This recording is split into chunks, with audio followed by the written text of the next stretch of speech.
Hey guys, Noob Killer here, and today I want to walk you through a build for a Trap Rogue that I use to help solo kill the Butcher as well as world bosses and Helltide regions.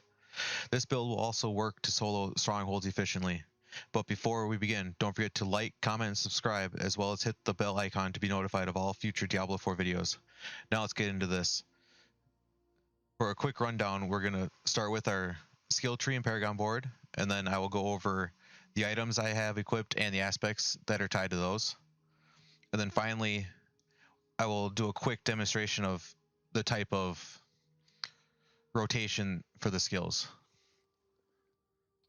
So on the skill tree, in our first section here, let me go all the way to the top.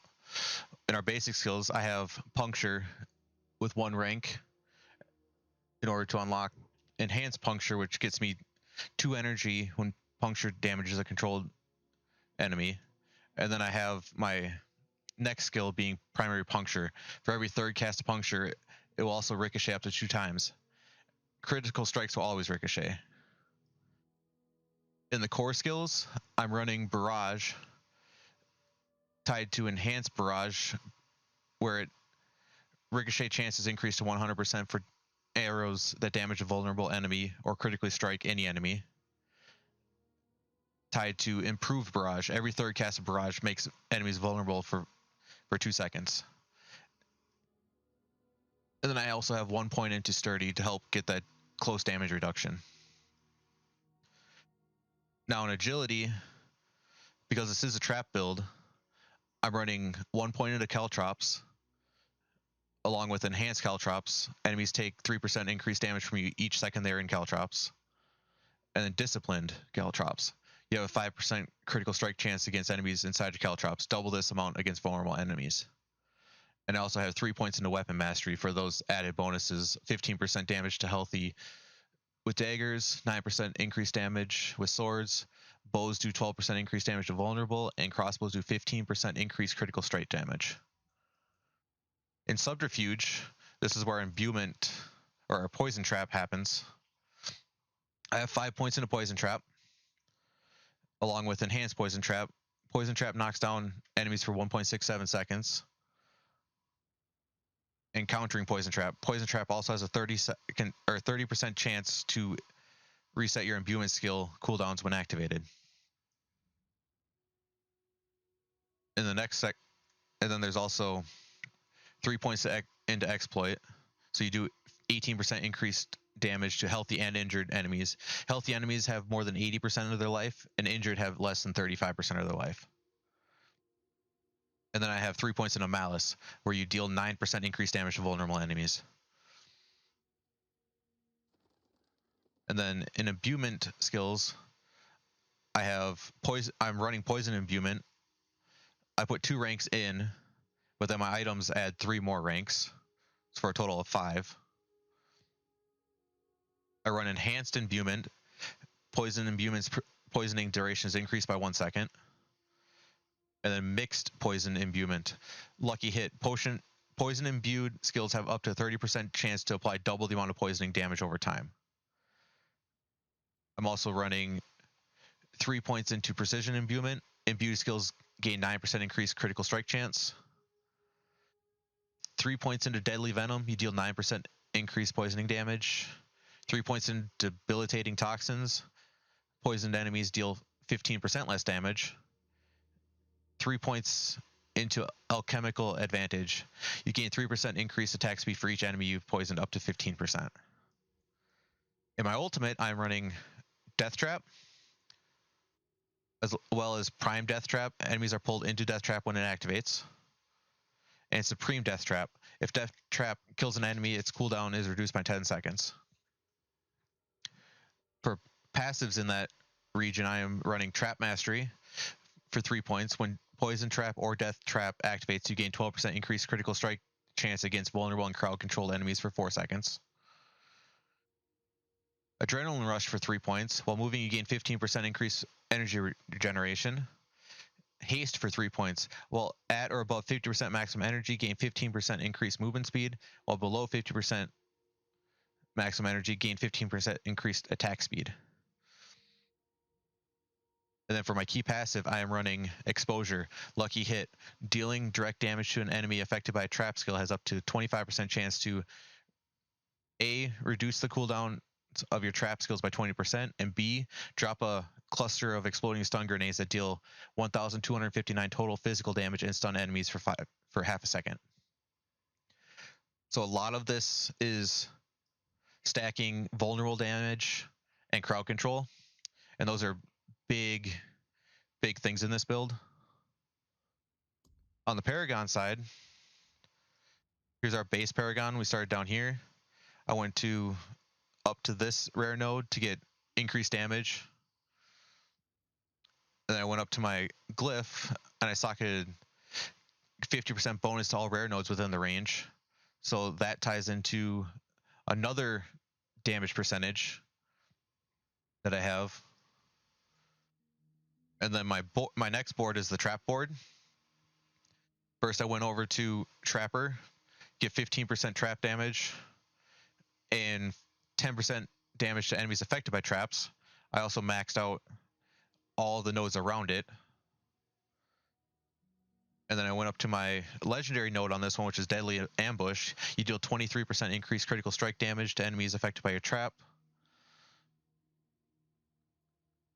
And I brought it up to my glyph, which gives me vulnerable damage. And because I have 25 strength in the area, it also, when an enemy is damaged by you, they become vulnerable for 3 seconds. This cannot happen more than once every 20 seconds per enemy.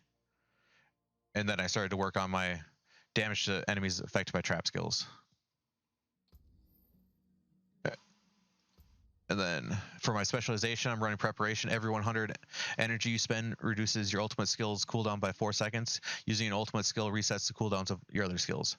So it's constantly recycling my other 2 skills, my Imbuement skill and my Poison Trap, with a chance to also lower my cooldown for my Death Trap. For items, the helm I have gives me 3 ranks of Poison Imbuement and also increased healing. And my aspect, I'm running gain 0.45% increased armor for 4 seconds, up to a maximum of 45%. And it's socketed with a ruby. Chest piece, I have increased poison damage of 13.5%,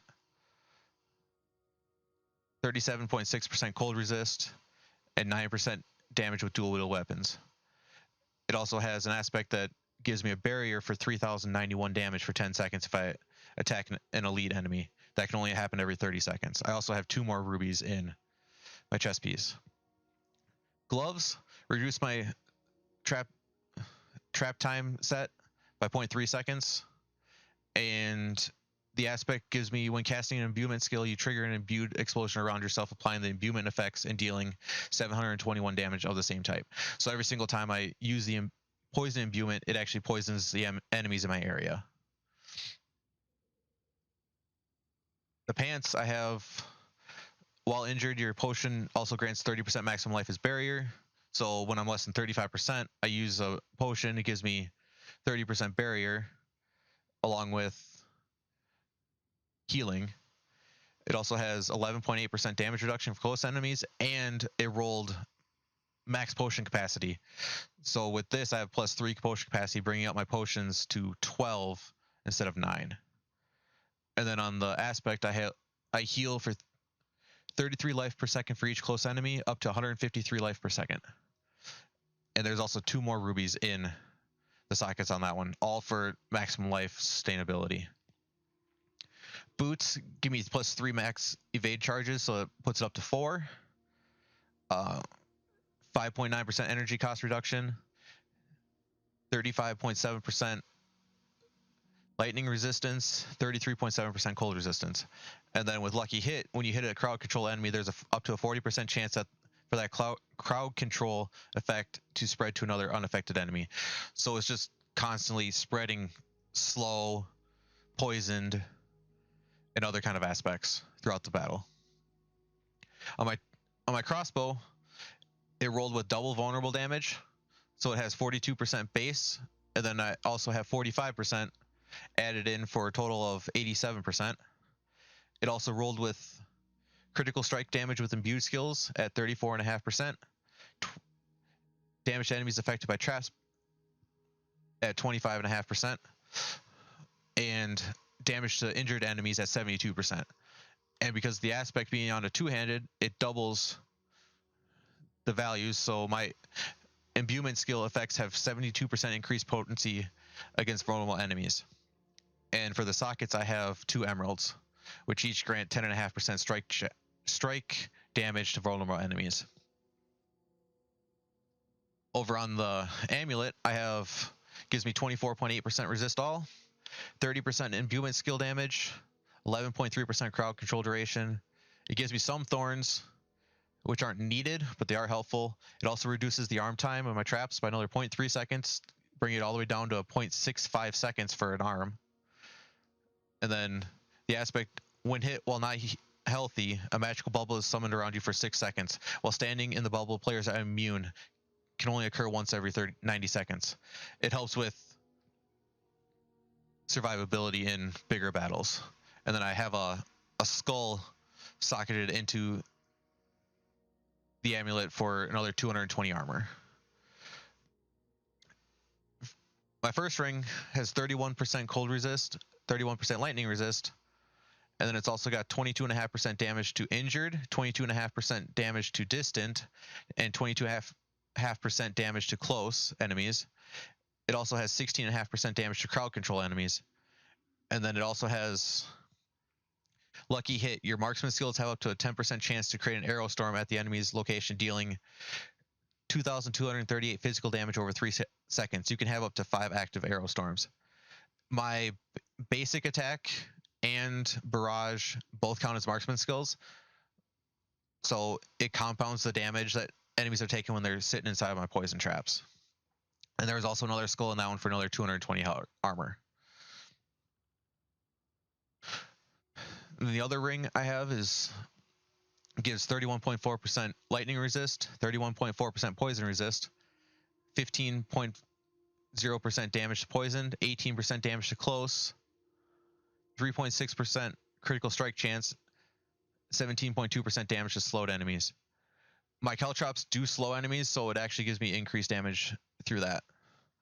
When you evade or shadow step, you leave behind a cluster of exploding stun grenades that deal 314 total physical damage and stun enemies for half a second.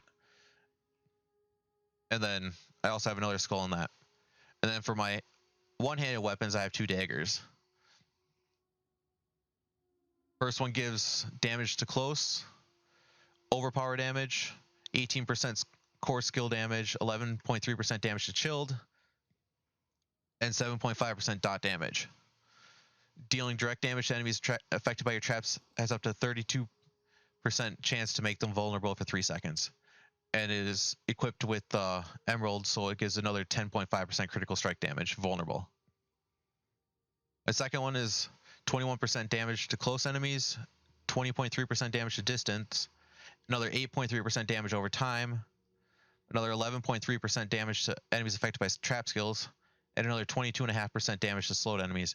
Caltrops also throws a cluster of exploding stun grenades that deal 493 total physical and stun enemies for half a second.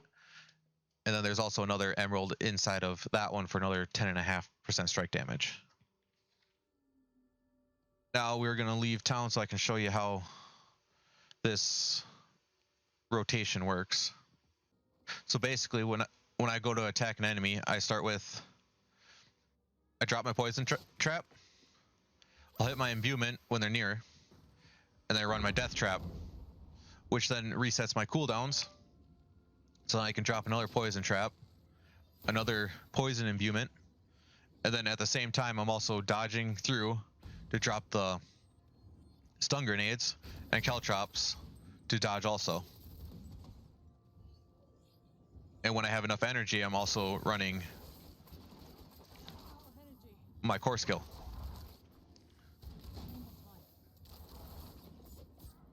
So that's it.